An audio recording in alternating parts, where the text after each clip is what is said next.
Oh, hi, this is David, and today I will show you how to make this.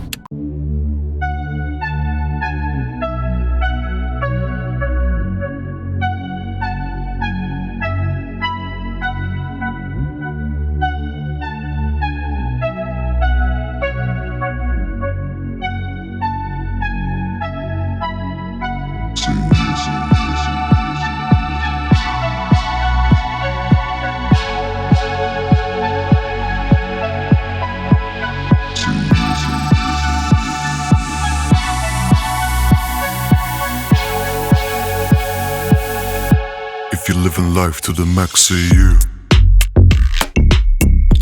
If you're making money for the fam, say you. If you hold it down for the gang, say you. If you're feeling fresh as a mother, say you. If you're living life to the max, say you. If you're making money for the fam, say you. If you hold it down for the gang, say you. If you're feeling fresh as a mother, say you. If you're feeling fresh as a mother, say yeah. This song is called Say Yeah by TroyBoi. It randomly popped up in my Discovered Weekly list a few weeks ago on Spotify. And yeah, I was super into it and decided to remake it. If you want to learn how this is done and how to manipulate your own Voice to make it sound like this. stay tuned and let's dive right in and see how it's done. Let's go. Let's start with the bass sound. I think for this song, the bass is the most important element. It gives the whole song its groove, and yeah, it's really cool. Check it out.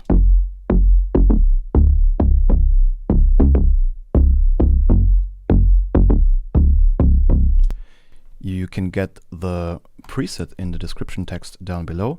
I quickly explain what I did here. So I'm using two wavetables that are saw wave-like.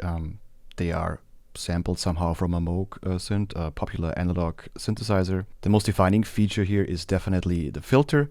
I'm using this envelope here, envelope 1, to filter the bass sound. Listen to this bass when I'm not having this filter on. Yeah, totally different sound. Could also be cool, but in this case we need this filter to make it plucky and deep. Sounds like this.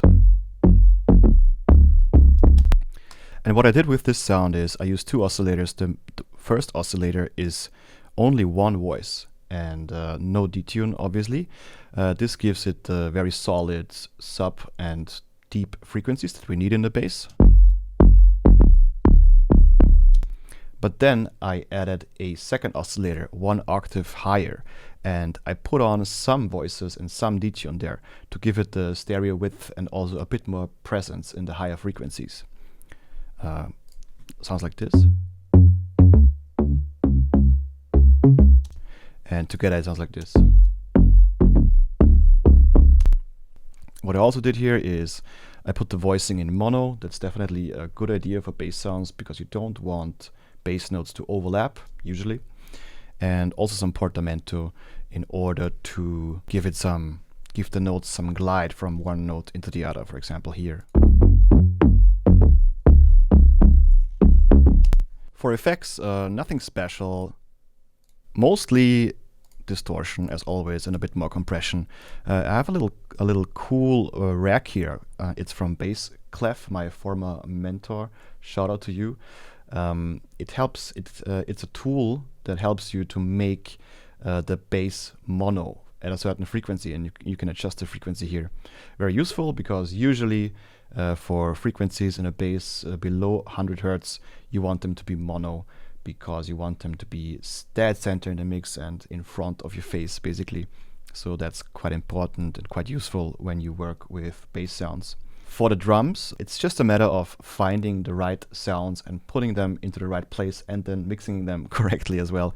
So yeah, the original song is full of these tiny percussive wooden somehow elements that work together very well, and yeah, the more time you put in, obviously the better it will sound.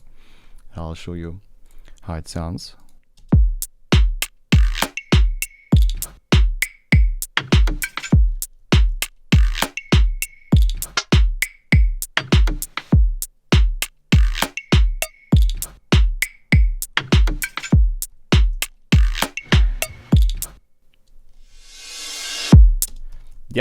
So a big sample library is definitely advantageous, I would say, if you want to create something like that, or even a splice subscription, very useful, because then you have access to hundreds and thousands and 10,000s of percussive sounds, and then it's just a matter of dropping them into your song and manipulating them as much as possible to get the sound you want, and put on some reverb here and there, or no reverb for some elements, and then trying to make that groovy.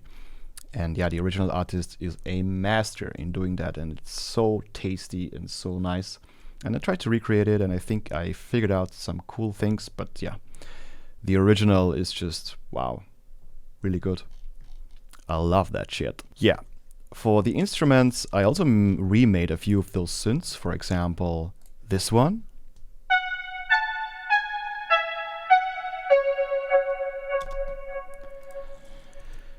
That was quite an easy one, I would say. So I just used a saw wavetable and another wavetable called acid.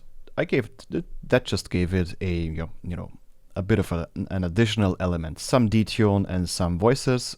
We don't want it to be mono, we want it a bit stereo, filter, and the envelope here very plucky, very short. What's interesting here in this sound is, or what shapes the sound a lot, is the reverb and the delay. I put in a lot of reverb, 2 seconds decay, which is pretty long, and also I have this audio effect rack here, which helps me to dial in the delay. Fans of the channel know I love repeater, the vintage modeled delay, and I put that in here in a rack, and the delay is quite loud. But what I did here is, after the delay, I put in a compressor with sidechaining on. The sidechaining signal comes from the original signal itself.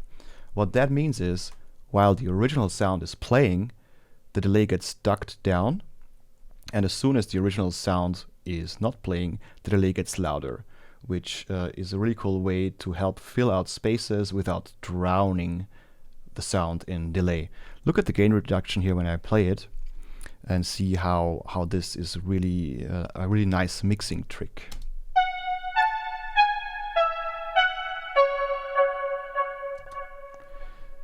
So that works quite well.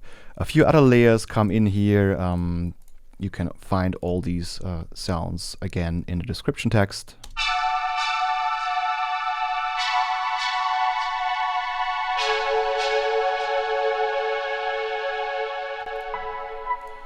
A little riser here. I just use Operator, the Ableton's very own synth, and you can put a white noise oscillator there, and then just automate the frequency of the cutoff to make it rise like this.